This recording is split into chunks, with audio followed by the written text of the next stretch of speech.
We've done Sudbury to the sea, and we've paddled a Canadian canoe from Bury St Edmunds to the sea, so this is Stowmarket to the sea. If you're going to call it that, you can't start at the edge of town, you've got to start in the middle. So we started at the railway station, and this is the bridge on Station Road. There are steps down on one side and a slope down on the other, giving access to the Gipping. The Gipping itself rises about 5 miles northwest of here at Mendlesham Green. The Gipping used to be a navigation, and one of its great assets today is that there is a path, the Gipping Way, starting here that runs its entire length. There's a fall of 100 feet between here and the sea. There used to be 15 locks, so we'll see what we find as we go down. So the official start, Station Road Bridge, Stowmarket. The first part is a nice, gentle, tranquil paddle, but it doesn't stay like that for very long. There are plenty of places where you will have to get out and walk and drag your kayak. There are obstacles, man-made and natural. Sometimes it feels a bit more like Herb X with a canoe.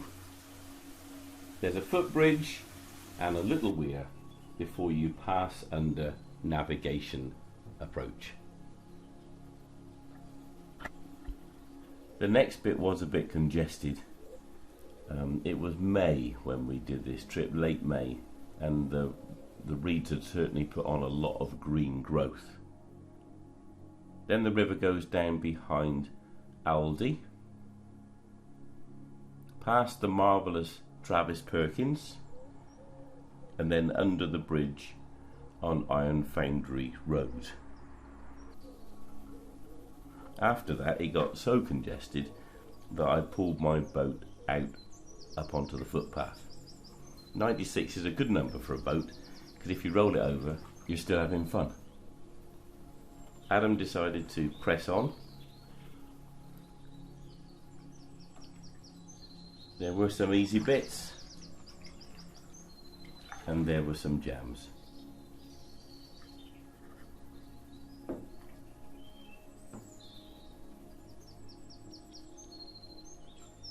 There is some evidence, you can see it on the far bank, where a tree has fallen across the river and then somebody has come in and cleared it up, cut it off.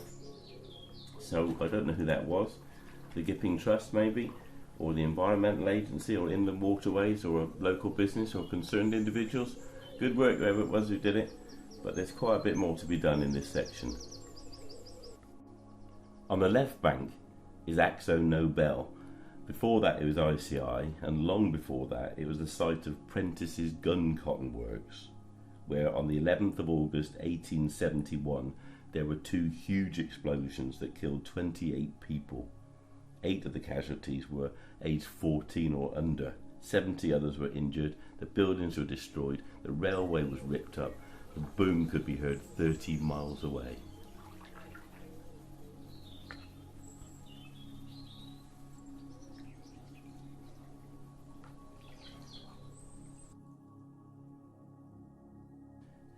Next is a sweet bit of river running into the little wildlife haven pool that marks the meeting of the Gipping and the River Rat that comes down in from the right from Rattlesden.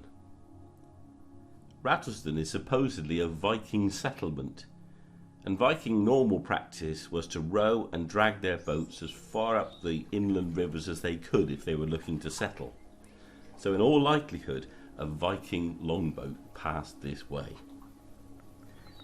Then it's under the Works Bridge at the end of Bridge Road, and beyond that the sluice.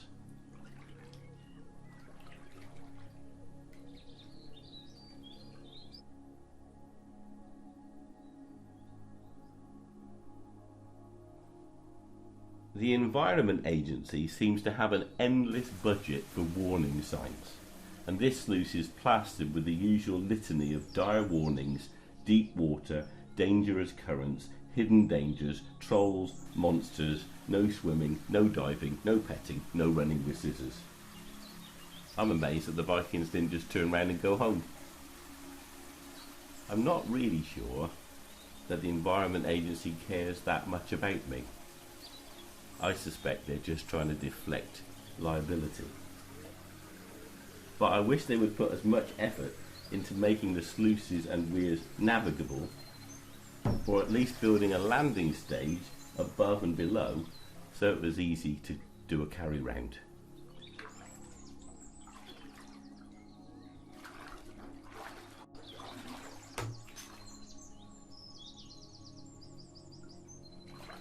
Then there's another works bridge.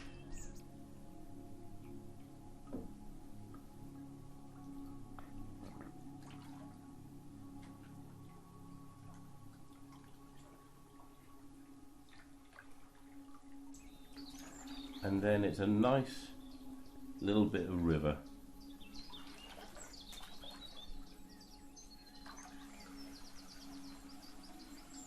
We did stop to look at this outfall. I don't know anything about this particular one. It does look a bit foamy, but according to the Environment Agency, water quality along this section is poor. Ecologically it's moderate. We did see quite a few fish, but the chemical status is a fail.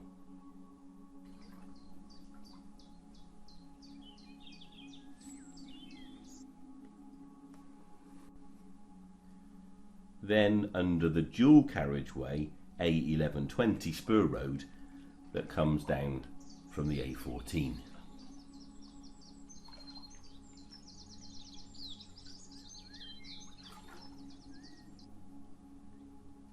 On the other side, I think it's mostly Munton's maltings.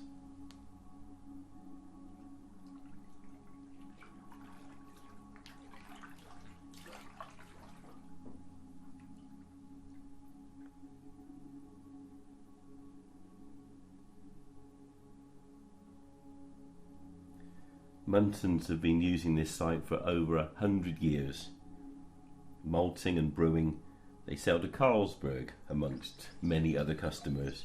It says on their website, our objective is to minimise the impact of our business activity on the environment whenever and wherever possible. The river and the railway follow similar paths, and this is the first of 5 times that the river passes under the railway.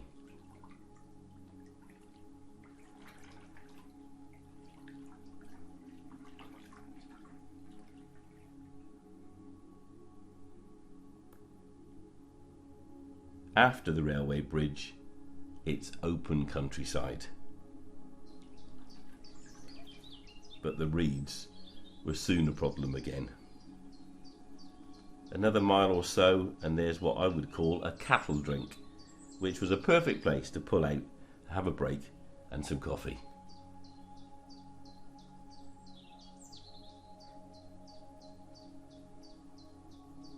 When we got going again, we had a chat with a guy who was sitting at the end of his garden, who said that there were pike in the river, which is a good ecological sign, and then past Badley Mill. You don't get this view from the river, but this is Badley Mill. And then you come up to the weir, which looks like it was one of the old locks.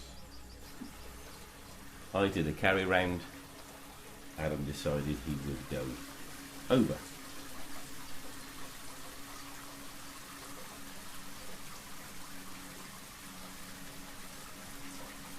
There is a ledge there, but it's quite narrow, so go careful.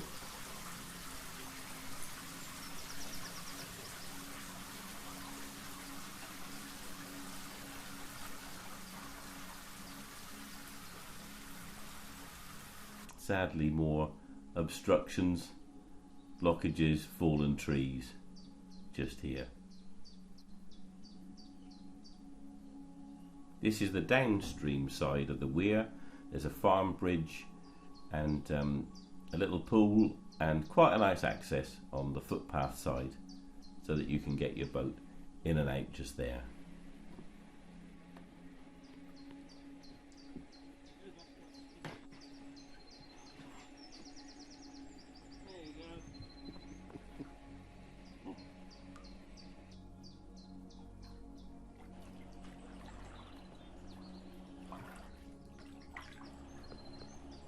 It wasn't long, sadly, before the reeds got so thick that there was only just a little path down either edge, and I took to the towpath.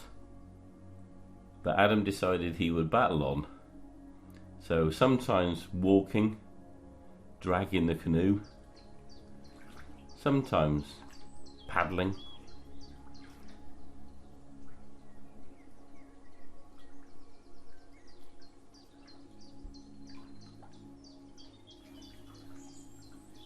And in some places forcing a way through the reeds where it was a little bit easier.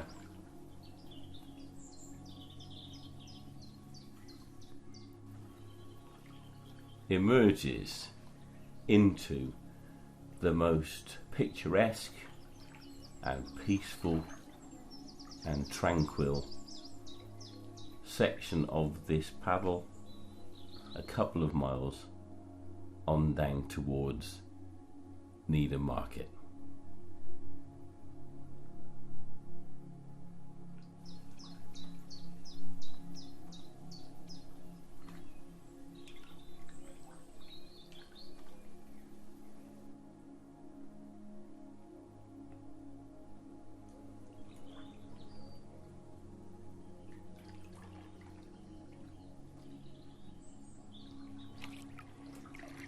That's not scum on the water, that's fluff from the willow trees.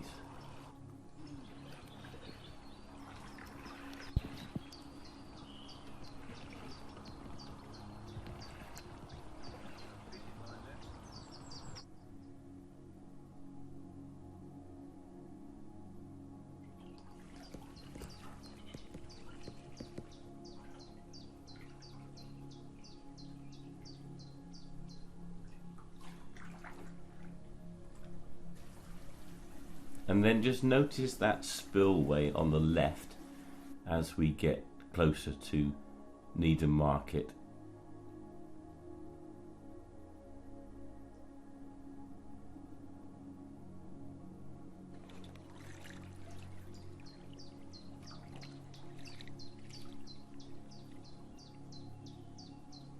So here's the last few yards before you arrive at Hawks Mill Sluice and Gauging Station. There is a leat going off to the right which runs round to the mill, but it's pretty congested and it seems pretty private. And it comes out here, look, at Hawks Mill, which is a beautiful building. It was built in 1884, but I think it's flats now. And here's the sluice and gauging station,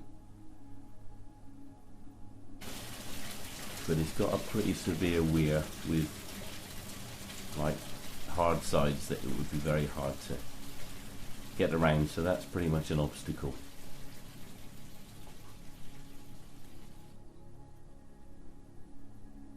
So we took to the path and just dragged the canoes across this last little bit of footpath. Simon, a bloke in the woods, love all his videos, he's great. When he comes upstream to Hawks Mill, he goes under that footpath, turns to the right and finishes up at the bottom of that spillway, these steps here. And then he pulls his canoe out and drags it up and back onto the river at the top here.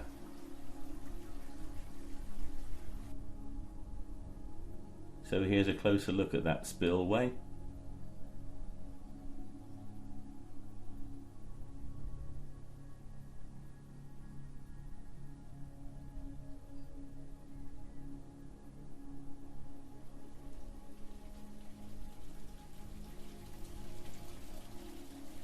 Down the steps,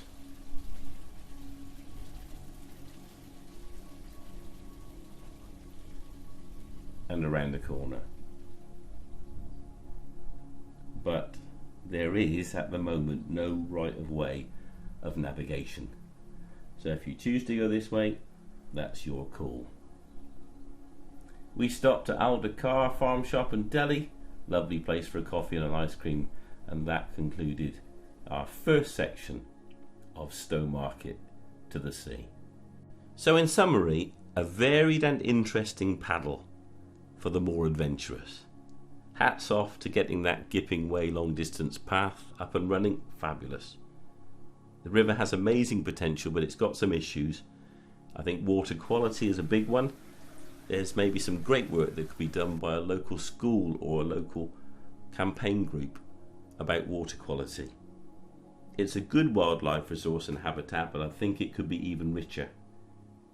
There are issues with congestion, fallen trees, log jams and reed growth, but biggest of all is restoring navigation rights on the River Gipping. I guess the River Gipping Trust are leading this, but they're going to need local opinion, local government, MPs on board, local media, all to get behind it, so that the potential of this magnificent resource can even more benefit wildlife and the community.